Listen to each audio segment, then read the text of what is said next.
Bonjour à tous et bienvenue, merci d'être avec nous sur bigradio.fr. C'est parti pour le grand journal avec à la une cette semaine le débat d'entre deux tours avec François Hollande et Nicolas Sarkozy. Nous verrons ce qu'il faut retenir et justement nous nous pencherons sur ce débat d'entre deux tours et nous reviendrons sur son histoire. On aura également l'occasion de revenir sur l'histoire du 1er mai. On ira également du côté de l'actualité internationale cette semaine avec les dernières années de la vie de Oussama Ben Laden. Que sait-on de ces dernières années? Nous parlerons également de 2 intrusions dans des centrales nucléaires en France et puis également un ATR qui vend son 1000e avion ainsi que les dernières brèves. Voilà, je suis très heureux de vous retrouver une nouvelle fois tous les samedis sur Big Radio. C'est le grand journal, l'édition du 5 mai 2012 et soyez les bienvenus.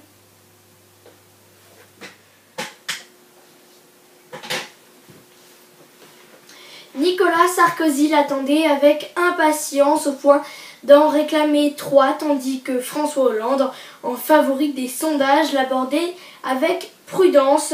Figure imposée de l'élection présidentielle, le débat d'entre-deux tours a mis aux prises les 2 finalistes mercredi 2 mai pendant près de 3 heures, un record. Et Big Radio vous propose de résumer ce qu'il faut en retenir si vous avez par mégarde loupé ce débat. Alors sur l'enjeu, les sondeurs sont formels. Dans l'histoire de l'élection présidentielle, jamais le débat de l'entre-deux tours n'a inversé la tendance, ni même fait bouger significativement les lignes.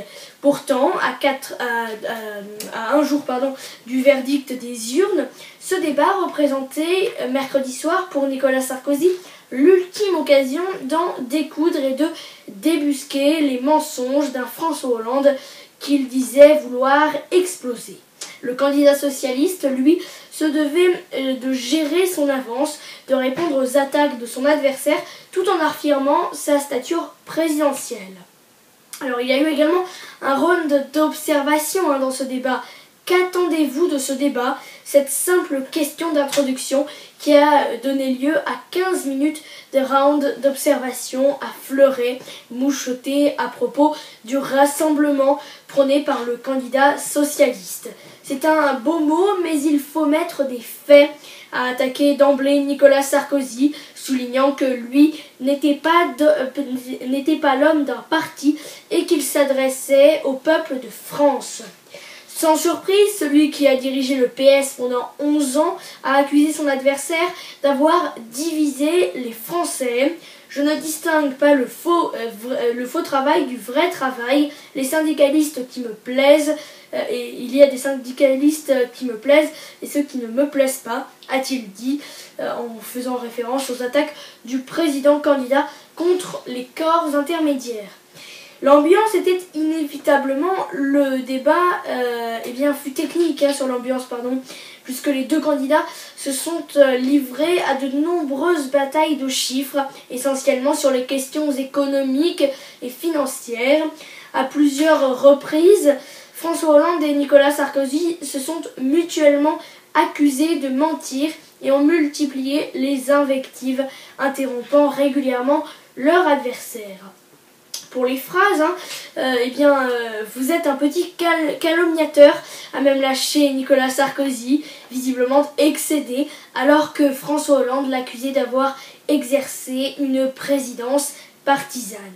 Sur la stratégie, comme prévu, Nicolas Sarkozy s'est montré plutôt pugnace, s'attachant surtout à critiquer le programme de François Hollande plutôt qu'à faire de la pédagogie sur ses propositions, notamment sur le droit de vote pour les étrangers aux élections municipales et la fermeture de la centrale nucléaire de Fessenheim.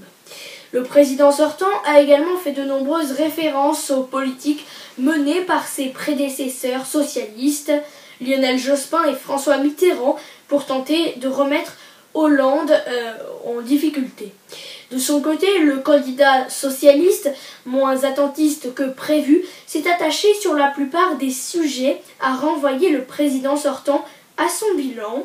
Vous êtes au pouvoir depuis 10 ans, lui a rappelé à plusieurs reprises François Hollande, qui s'en est par ailleurs prise au discours très à droite de Nicolas Sarkozy, qui, quelques instants plus tôt, avait martelé son opposition au droit de vote des étrangers en agitant le spectre du communautarisme.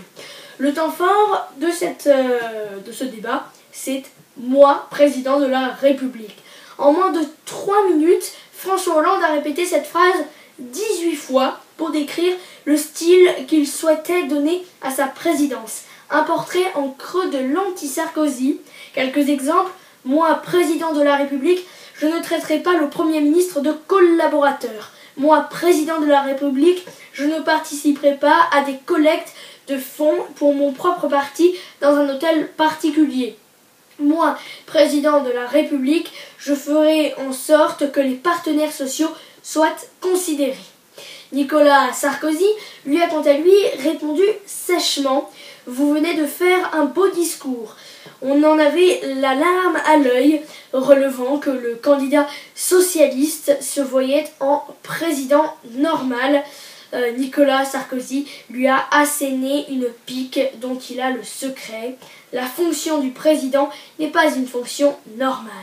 Et la situation que nous vivons n'est pas normale. Votre normalité n'est pas à la hauteur des enjeux. Alors il y avait également l'attaque réciproque.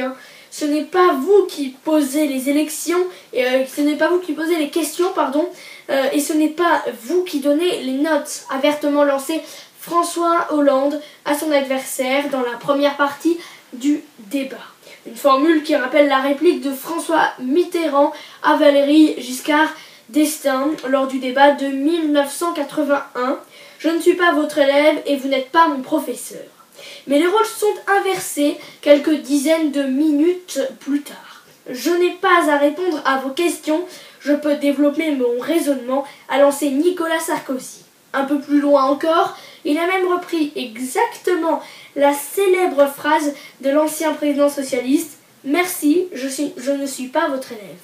Voilà donc pour ce débat entre Nicolas Sarkozy et François Hollande. Et restez avec nous plus que dans une poignée de secondes. Nous parlerons encore une fois de ce débat, mais on reviendra en arrière, on fera un peu d'histoire, puisque nous nous poserons la question suivante. Comment est né le débat de l'entre-deux tours? A tout de suite sur Big Radio. C'est un moment clé, très attendu par les électeurs français, puisqu'au fil du temps, le grand duel télévisé de l'entre-deux tours qui s'est déroulé cette année le mercredi 2 mai, souvenez-vous si vous l'avez regardé, à 21h, ce débat d'entre-deux tours est tout simplement devenu une figure de style de la démocratie, ou encore même un exercice très maîtrisé. Si dès les années 1950, la télévision suédoise faisait vivre ce type de retransmission aux citoyens du pays, ce sont bel et bien les États-Unis qui en ont défini les codes avec le match Kennedy-Nixon en 1960. Pas de corps à corps, chacun parle après l'autre, quitte à se lever pour rejoindre une tribune laissée vacante par l'adversaire. En France, il a fallu attendre 14 ans pour goûter à ce grand débat. Le 10 mai 1974, à 20h35, et pendant près de 2 heures, Valéry Giscard d'Estaing affronte François Mitterrand. Il l'étrille. Vous n'avez pas le monopole du cœur du candidat de droite va s'avérer dévastateur. Les deux animateurs de l'époque, Jacqueline Baudrier, alors directrice de la première chaîne, et Alain Duhamel, présentateur de À armes égales, devaient être les incontournables distributeurs de la parole. Il n'en fut rien, le carcan de la mise en scène, en revanche, a été visible. Caméra fixe, forme de la table dûment négociée comme celle des chaises, distance et couleurs choisies au préalable, etc. 7 ans plus tard, de l'aveu de tous, le candidat Mitterrand ne souhaitait en aucunement renouveler l'expérience. Il avait mandaté 2 émissaires, l'avocat Robert Badinter et le réalisateur Serge Moati, avec un secret espoir. Le tandem devait proposer à la partie adverse un cahier des charges si exigeant qu'il finirait par bloquer le nouveau duel. La règle numéro 1 était l'absence de plan de coupe, se souvient Serge Moati. Mais tout fut accepté en bloc par le clan giscardien. Le réalisateur, Gérard Herzog, et l'ex-ministre de la Culture, Jean-Philippe Leccat, pensaient que le candidat de droite ne ferait qu'une bouchée du socialiste. En désespoir de cause, un autre sujet polémique fut évoqué jusque-là dans les meetings socialistes. Les journalistes présents au débat ne devaient pas appartenir à la télé de l'État, soupçonnée d'être giscardienne. Là encore, le choix de Michel Cotta, chef du service politique de RTL, ainsi que de Jean Boissonnat, le rédacteur en chef du magazine économique L'Expansion, s'imposa en définitive. Enfin, rassuré par le formatage très précis de l'émission et armé de petites phrases assassines, comme par exemple celle-ci, vous êtes l'homme du passif, Mitterrand parvint à surmonter l'épreuve. Pour lui, à l'époque, c'était tout simplement un véritable exploit. En fait, nous avons inauguré toute une jurisprudence, raconte Serge Moati, à savoir le fait qu'une émission de télé s'écrit par l'image, c'est-à-dire tout ce que l'on voit à l'écran, et qu'un débat politique se prépare avec les mots que l'on ajuste comme des flèches. Aujourd'hui, tout cela s'est banalisé, mais l'organisation de ce duel hors norme reste toujours une chose délicate.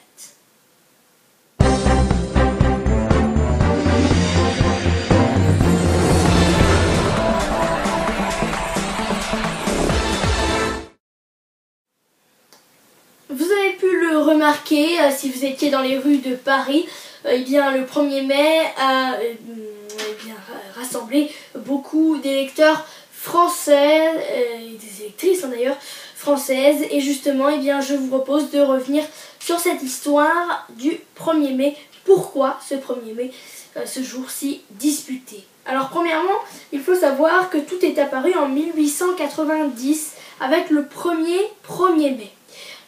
L'organisation du premier défilé a été décidée donc en 1889 à Paris à l'occasion de l'exposition universelle lors de laquelle a été inaugurée la Tour Eiffel. Les organisations ouvrières de plusieurs pays d'Europe décident d'un mouvement commun pour obtenir une législation en faveur de la journée de 8 heures, explique au site internet libération.fr Daniel Tartakovsky, professeur d'histoire contemporaine à l'université Paris 8 et auteur de La part du rêve, histoire du 1er mai en France. Le premier mouvement international a lieu un an plus tard, en 1890. Le 1er mai n'est alors pas un jour férié et les travailleurs qui souhaitent défiler pour la journée de 8 heures doivent se déclarer en grève. L'événement fédère alors quelques centaines de personnes en France, selon l'historienne. L'année suivante, elle est aussi fondatrice pour ce mouvement. En 1891, à Fournize, dans le Nord, l'infanterie, appelée par la mairie, tire sur des grévistes, tuant 9 d'entre eux et en blessant 35. Lors des défilés suivants, les syndicats commémorent leur mémoire tout en affichant leurs revendications. En 1937, c'est le mouvement qui devient massif. Et oui, en mai 1936, la France est en pleine période d'élections législatives qui verront le Front populaire accéder au pouvoir. Du coup, malgré un fort mouvement de grève partout en France, la CGT demande qu'il n'y ait pas de rassemblement le 1er mai afin de ne pas interférer avec les élections, explique Daniel Tartakovsky. En revanche, l'année suivante, en 1937, le défilé prend une toute autre ampleur. Selon l'historienne, les organisateurs revendiquent alors un demi-million de travailleurs dans les rues. En 1981, c'est Pétain qui rend le 1er mai férié. Et oui, sous l'occupation, le maréchal Pétain tente de s'attribuer cette journée. L'État français promulgue ainsi le 12 avril 1941 une loi instituant le 1er mai, jour férié, fête du travail et de la concorde sociale. Mais dans les faits, l'opération à laquelle il tente d'ajouter une dimension folkloriste n'est pas un franc succès, selon Daniel Tarafkowski. Cela marche assez mal et illustre l'échec de Pétain à s'ancrer dans l'histoire. En outre, la France est occupée par l'Allemagne qui exige alors une importante production industrielle. Le 1er mai ne peut donc pas être complètement chômé, détaille l'historienne. Après la guerre, en 1948, une nouvelle loi entérinera le caractère férié et chômé du 1er mai. En 1988, le FN investit le terrain, et oui, à partir de 1988, en plein entre-deux tours de l'élection présidentielle, le Front National décide de célébrer le souvenir de Jeanne d'Arc en défilant dans les rues de Paris. Après une messe en latin à la mémoire de la pucelle d'Orléans, Jean-Marie Le Pen appelle à faire barrage à François Mitterrand, sans toutefois donner de consigne de vote en faveur de Jacques Chirac. Depuis, le parti de l'extrême droite organise donc chaque année un rassemblement ce jour-là. Voilà donc pour cette folle histoire du 1er mai. Tout de suite, on parlera de l'actualité internationale et que sait-on des dernières années de la vie de Ben Laden.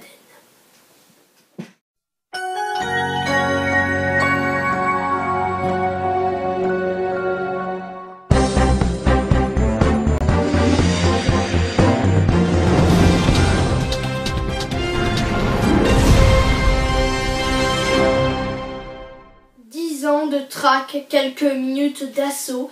Le 2 mai 2011, les hommes de la Team Sixth, une unité d'élite de l'US Navy, viennent à bout de l'ennemi public numéro 1.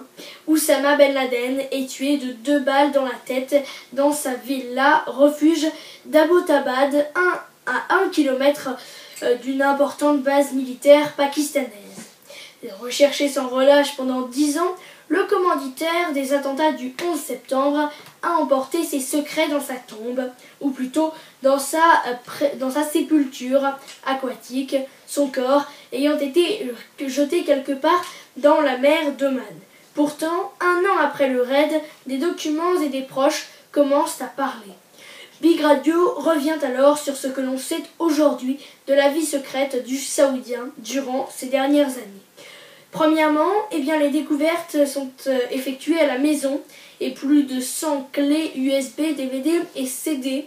Difficile aujourd'hui de percer les secrets bien gardés de la planque de Ben Laden, une vaste maison réduite en poussière fin février dernier par un bulldozer.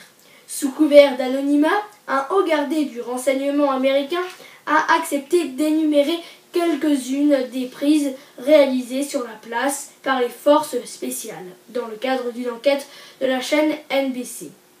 Parmi les trophées, 5 ordinateurs, 10 disques durs et plus de 100 dispositifs de stockage informatique, lesquels referment entre 10 000 et 15 000 documents et entre 15 000 et 25 000 vidéos, dont de nombreux doublants. Seulement voilà, ces précieux documents ne contiennent pas d'informations précises sur de futures ou anciennes attaques du réseau terroriste.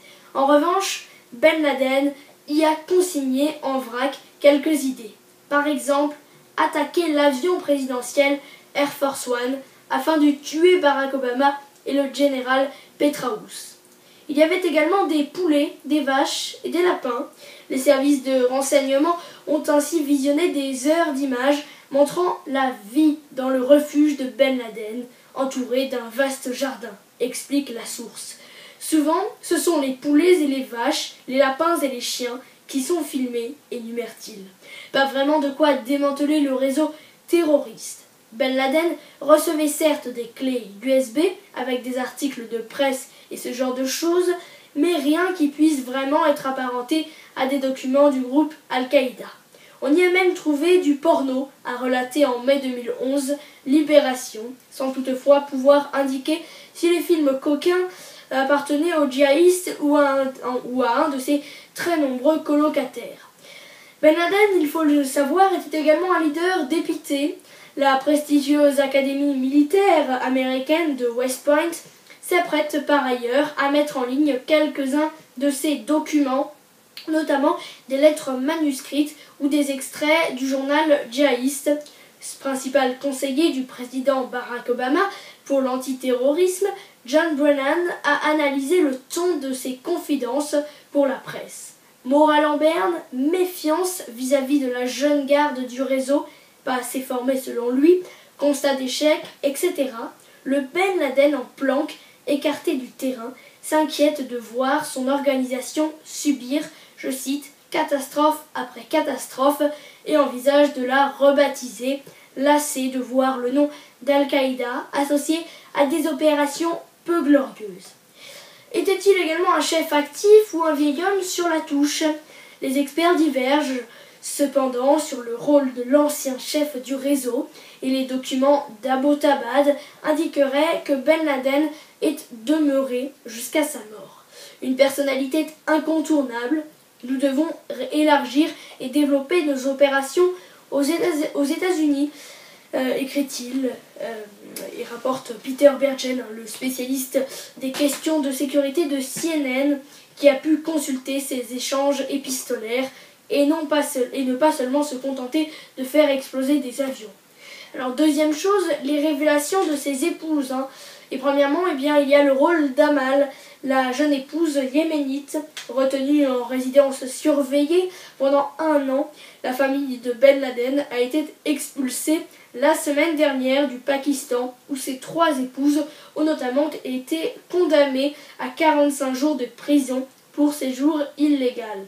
Cuisinée par les services des secrets pakistanais, la plus jeune des 3 épouses de Ben Laden à avoir partagé le quotidien d'Abbottabad a fini par livrer quelques informations. Yéménite, Amal Abdou Fattah était la préférée du maître de maison. Dans la villa, elle partageait son lit. C'est elle qui recevra une balle dans la jambe en tentant de protéger le leader terroriste pendant l'assaut des forces spéciales. Surtout, elle n'avait pas le même tempérament que les autres épouses.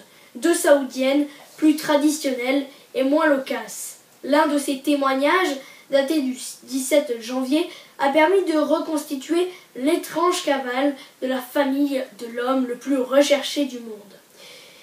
Alors Ben Laden avait également une vie comme dans une émission de télé-réalité. Ils étaient enfermés dans cette grande maison, entourés d'un grand jardin, ceint de hauts murs. Le terroriste et sa famille nombreuse vivaient comme dans une émission de télé-réalité américaine, compare Phil Mood, ancien du contre-terrorisme, interrogé sur la chaîne ABC. Une sorte de version Abbottabad des Kardashians, poursuit-il. Ceux qui imaginaient le chef terroriste dans une grotte perdue dans les montagnes de Tora Bora étaient loin du compte, puisque l'ancien chef d'Al-Qaïda a vécu 9 ans et demi au Pakistan, dont 6 à Abbottabad, sa dernière demeure.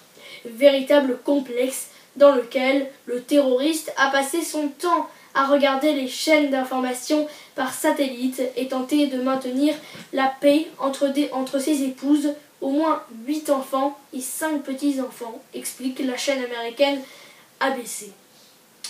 Il y avait également une vie cachée aux yeux de tous, puisque depuis la fuite d'Afghanistan, fin 2001, la famille a déménagé à plusieurs reprises, mais a toujours séjourné dans une ville, a indiqué Amal la Peshawar, d'abord dans le nord-ouest du pays, puis Sangla Haripur, et enfin Abbottabad, le lieu de sa dernière résidence. Durant sa cavale au Pakistan, Osama Ben Laden a par ailleurs eu 4 enfants, dont au moins 2 qui seraient nés dans les hôpitaux d'État. Pour ne pas se faire repérer, la jeune mère quittait rapidement les lieux après l'accouchement. Pour Richard Clarke, ancien conseiller de la Maison-Blanche, aujourd'hui consultant pour ABC, cela indique que Ben Laden devait être d'une manière ou d'une autre protégé par des officiels pakistanais de haut niveau. Alors il y a également une théorie, la théorie de l'épouse téléguidée, et si des femmes avaient causé sa perte. Cette théorie loufoque est défendue par un général pakistanais à la retraite, Sokat Kadir. Au printemps 2011, une des femmes de Ben Laden aurait refait surface dans la vie du chef terroriste, explique-t-il. La saoudienne Kaïria, qu'il avait épousée dans les années 80 et qu'il n'avait pas revu depuis la fin 2001, s'est présentée à Abbottabad où elle a finalement occupé une chambre du premier étage. Pour le militaire, Al-Qaïda a téléguidé Karia afin d'orienter les Américains vers la maison d'Abbottabad. Et enfin, dernière chose sur les dernières années de vie de Ben Laden, ce sont les zones d'ombre, avec premièrement le rôle du Pakistan, officiellement allié aux États-Unis dans la lutte antiterroriste. Les services secrets pakistanais sont fréquemment soupçonnés de double jeu, ce qui a notamment conduit à la décision américaine de ne pas prévenir Islamabad de l'opération Commando, pourtant menée sur son territoire. La piste vers Ben Laden et l'information venaient en fait de nous, a affirmé au Washington Post un haut responsable pakistanais anonyme. L'ISI, les services de secret pakistanais, aurait ainsi donné à la CIA un numéro de téléphone qui a mené au messager de Ben Laden, Abu Ahmed al-Kuwati, tué lui aussi à Abbottabad, explique le haut responsable de l'ISI. Interrogé par l'AFP, un responsable américain a souligné qu'il s'agissait d'une opération américaine et que les Pakistanais n'ont donné aucun tuyau sur Ben Laden, mais ils ont fourni certaines informations qui ont aidé les services de renseignement américains à avoir une idée claire sur la résidence d'Abbottabad, a-t-il ajouté, sans une autre précision. Malgré cette collaboration, les services de renseignement américains ne semblent pas douter de l'implication de hauts gradés pakistanais dans la tranquille cavale du terroriste.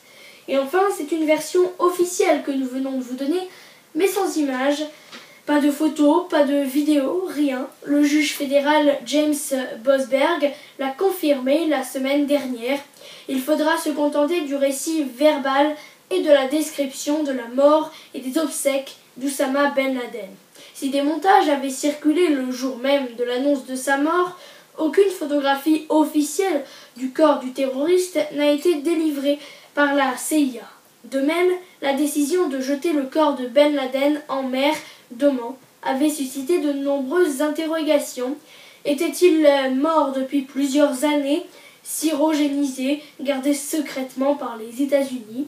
Interrogé sur un éventuel arsenal nucléaire, ou a-t-il été tué le 2 mai, bien que localisé quelques jours plus tôt, afin que l'événement ne coïncide pas avec le mariage du prince William et de Kate Middleton, rapporte le Guardian, répertoriant les hoax, les canulars. L'annonce officielle de la mort du chef d'Al-Qaïda a donc naturellement contrarié les adeptes de la théorie du complot, comme si la vérité n'était pas assez rocambolesque.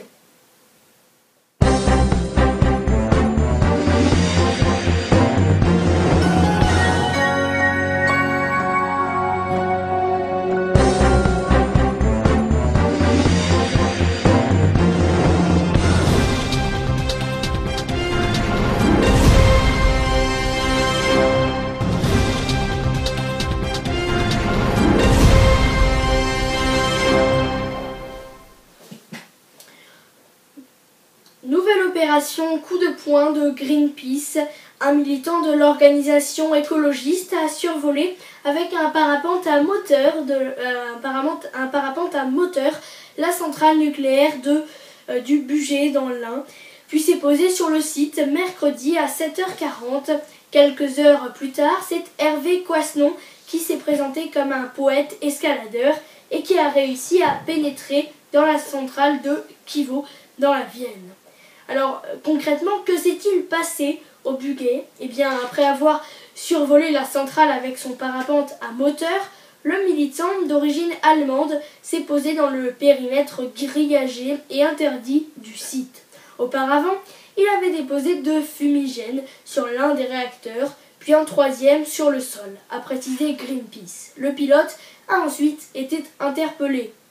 Un second militant de l'ONG a été interpellé lui-même à l'extérieur du site.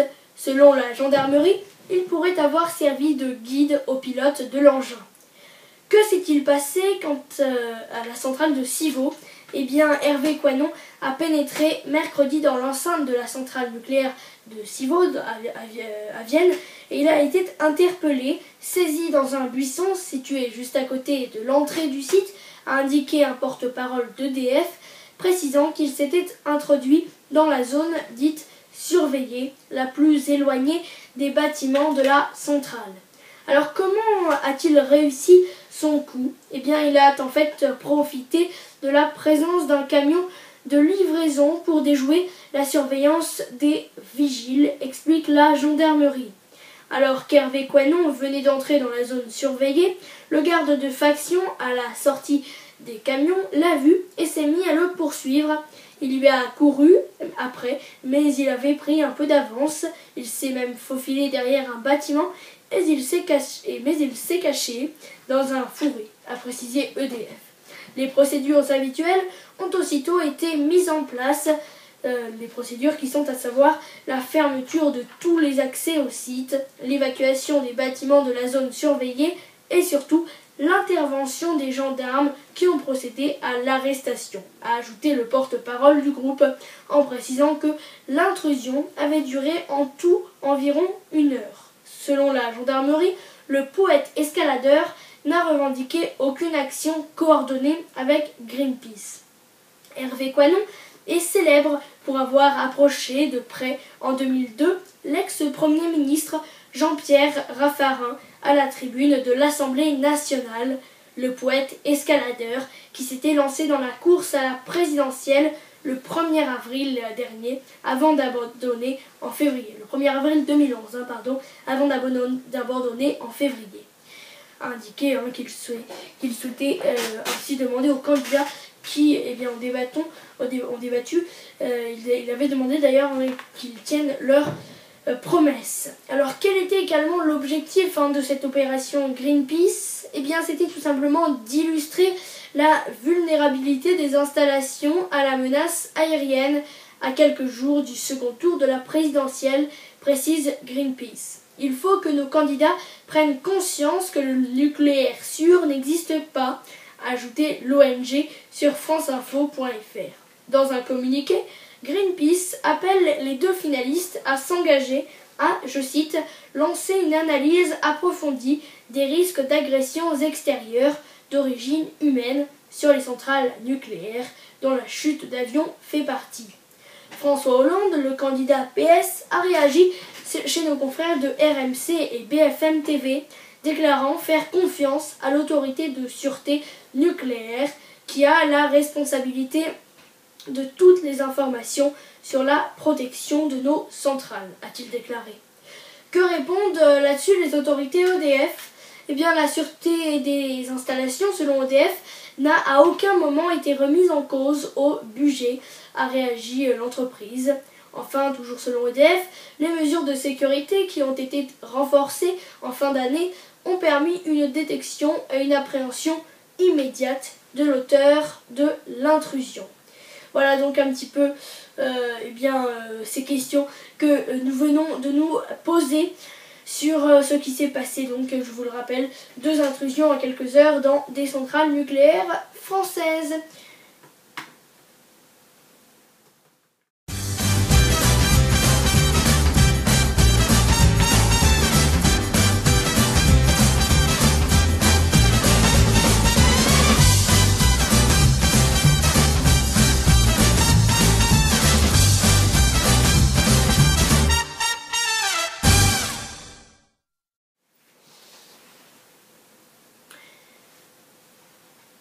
ATR vend son 1000e avion. Et oui, l'avion de transport à hélice n'est pas mort. Au contraire, il n'est qu'à voir l'incroyable succès d'ATR, de ses bitupropulseurs.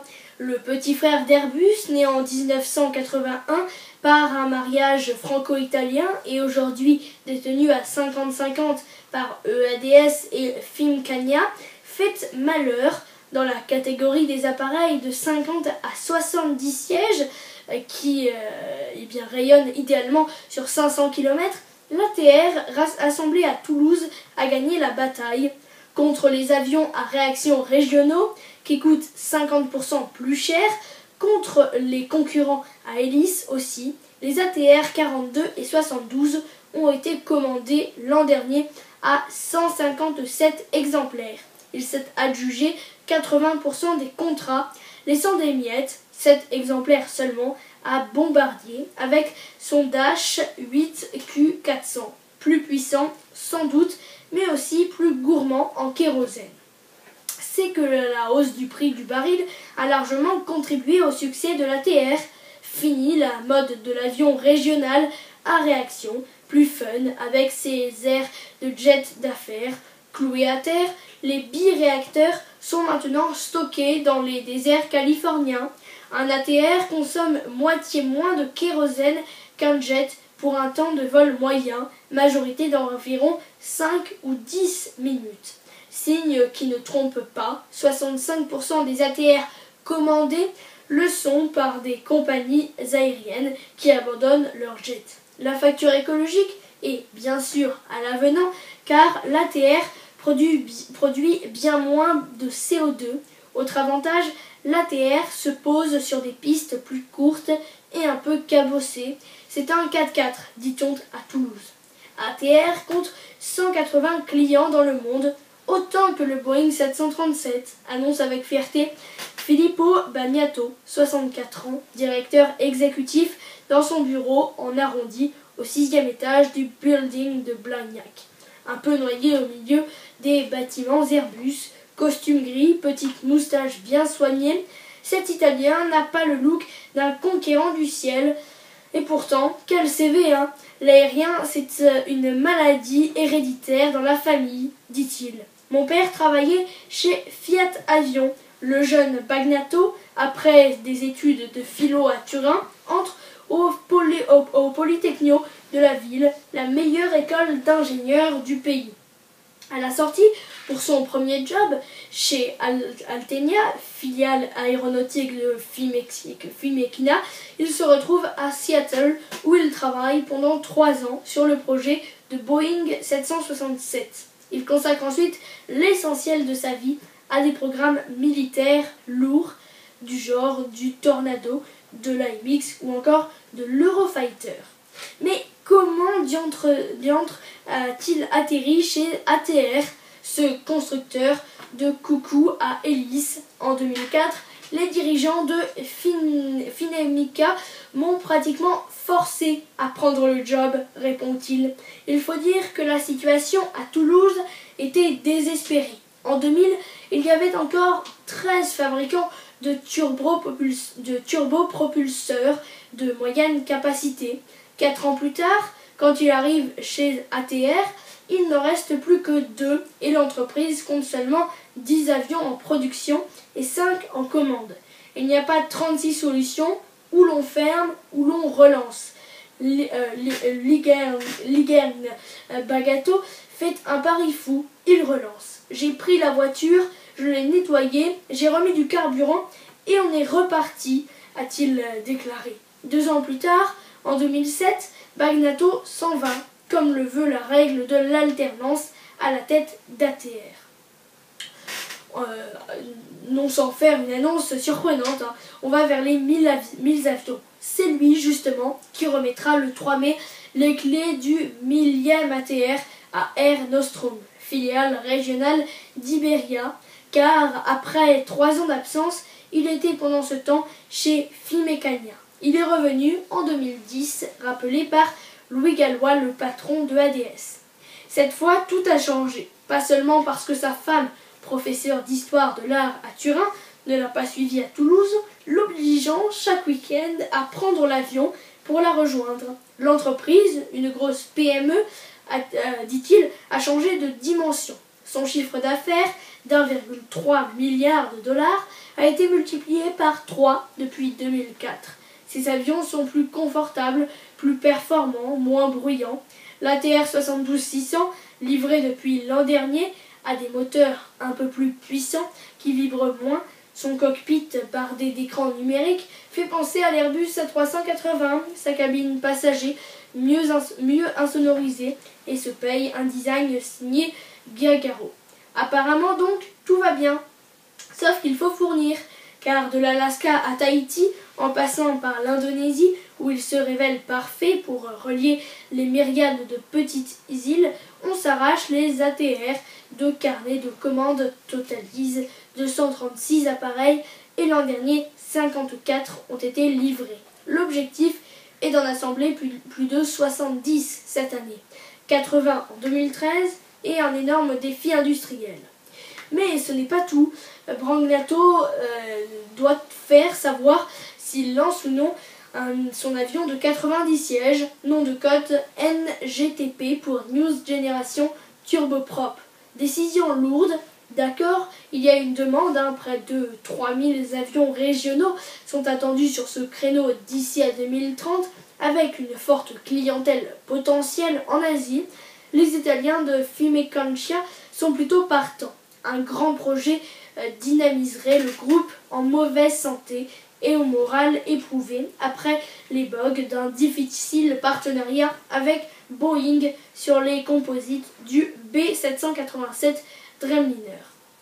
Chez EADS, l'actionnaire d'ATR on est moins pressé, car l'A350 et l'A400M ainsi que l'A380 mobilisent les ressources du bureau d'études. Celui d'ATR ne peut supporter seul un projet à plus de 1 milliard de dollars. Brangnato réfère ses ingénieurs, pas besoin de pousser la vitesse, évitons les sophistications inutiles, gronde-t-il, se souvenant de sa thèse de fin d'études en 1971 consacrée à une gouverne en fibre de carbone. Il avait été mal noté car son projet était en fait hors des réalités économiques. L'un des enjeux du futur ATR, s'il voit le jour, est sa motorisation. Jusqu'ici, ATR ne s'est adressé qu'aux Canadiens Pratt & Whitney. Cette fois, l'américain General Electric s'est mis sur les rangs et Jean-Paul Hertmann, PDG de Safran, ne cache pas à nos confrères du Point qu'il veut y aller. C'est que l'aventure d'ATR commence à exciter du monde. Voilà donc pour cette formidable histoire de ATR qui, je vous le rappelle, ATR a passé la barre du 1000e avion qui a été vendu donc cette semaine.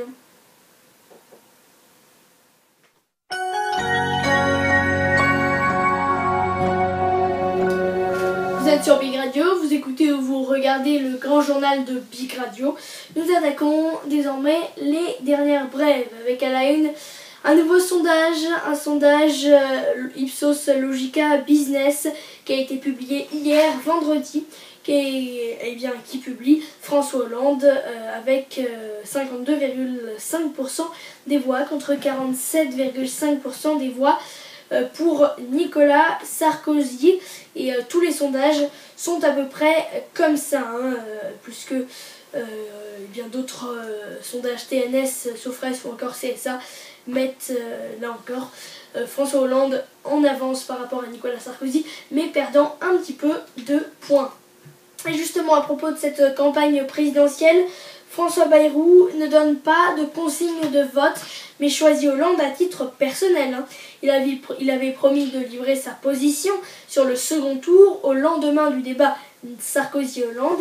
François Bayrou, le président du MoDem, arrivé en 5e position au premier tour de la présidentielle, n'a finalement pas donné de consigne générale de vote à ses électeurs. Il y a 2 jours, jeudi, mais il a toutefois livré son engagement personnel. Je ne veux pas voter blanc, cela serait de l'indécision, a-t-il dit, après avoir critiqué le candidat Nicolas Sarkozy. Reste le vote pour François Hollande, c'est le choix que je fais. Il a été brièvement applaudi par l'assistance, mais son choix ne fait pas l'unanimité auprès de ses militants. Allez, avant de parler de l'actualité internationale, nous parlons terrorisme avec Adlène Hirscher, qui a été condamnée à de la prison ferme. Et oui, Adlène Hirscher, qui était un physicien franco-algérien détaché au CERN de Genève. Eh bien, ce dernier a été condamné hier, vendredi, pour terrorisme à 5 ans de prison, dont 1 an avec sursis. Le tribunal correctionnel de Paris a reconnu coupable cet homme de 35 ans d'avoir préparé en 2009 un attentat en France lors de conversations basées sur Internet avec un islamiste basé en Algérie. Je vous le disais, au Mali, la situation est sécurisée selon un militaire des anciennes forces putschistes.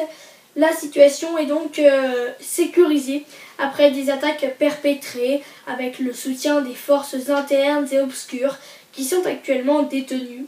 C'est ce qu'a déclaré un représentant des troupes maliennes, auteur du coup d'État du 22 mars, mardi 1er mai, peu après 3h50, 5h30 heure française, à la télévision nationale.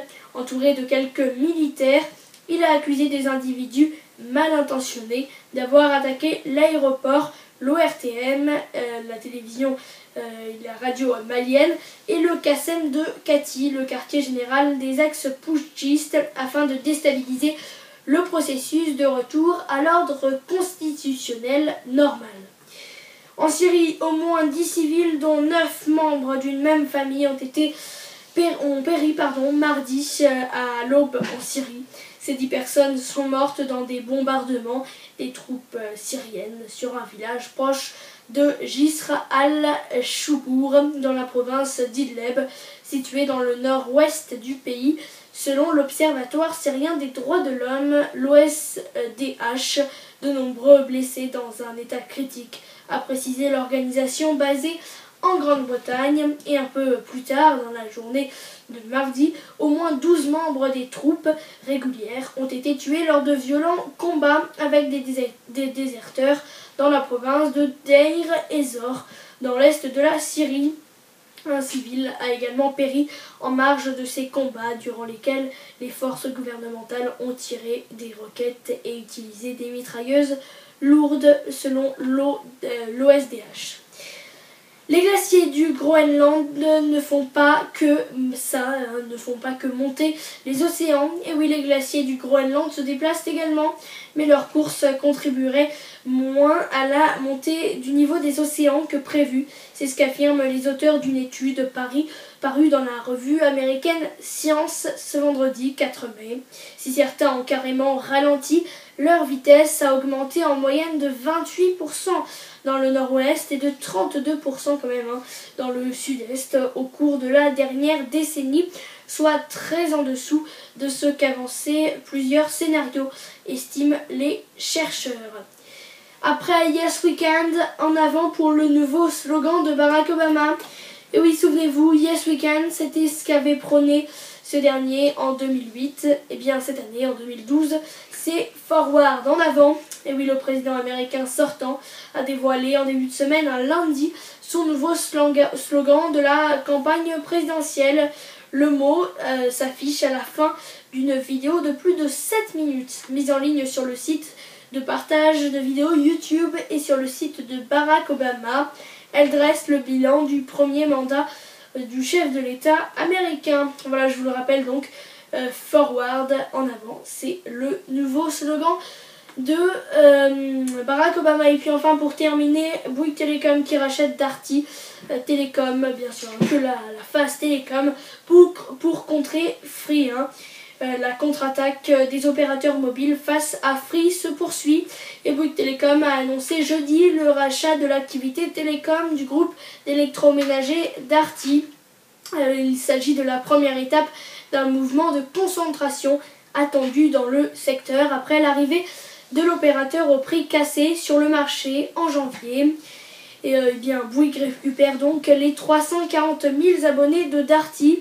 Et oui, le groupe qui publiera le 15 mai son chiffre d'affaires pour le premier trimestre prévoit d'ores et déjà un recul de 10% de ses ventes en 2012, d'où le rachat de l'activité de télécom de Darty, Darty Box et Darty Mobile, pour un montant non dévoilé. Bouygues compte ainsi accaparer les 300 000 abonnés de téléphonie fixe, un tiers des clients de très haut débit, aux 2/3 de clients de la DSL et les 40 000 abonnés mobiles de Darty qui s'était lancé en 2006 dans l'aventure des télécoms avec le fixe d'abord, puis avec le mobile. France Télécom mise également sur le contrat d'itinérance avec Free, puisque l'opérateur historique pâtit aussi de l'arrivée de Free sur le marché, puisqu'il a annoncé une baisse de son activité et de sa rentabilité opérationnelle au premier trimestre qui va de pair avec la perte de 615 000 clients mobiles. Je répète bien, si vous n'avez pas bien compris, 615 000 clients mobiles en France sur la même période. Et puis enfin, toujours du côté des télécoms, SFR remplace son PDG. Le successeur de Franck Esser a été désigné mercredi et il s'agit de Michel Combe, le directeur général du groupe britannique de télécommunications Vodafone. Il prendra ses fonctions dès le 1er août. Voilà pour les dernières brèves. Voilà, c'est la fin de cette émission. Merci à vous de l'avoir suivi. N'oubliez pas que nous nous retrouverons demain dimanche. Et n'oubliez pas également demain dimanche d'aller voter. À demain 19h donc sur Big Radio.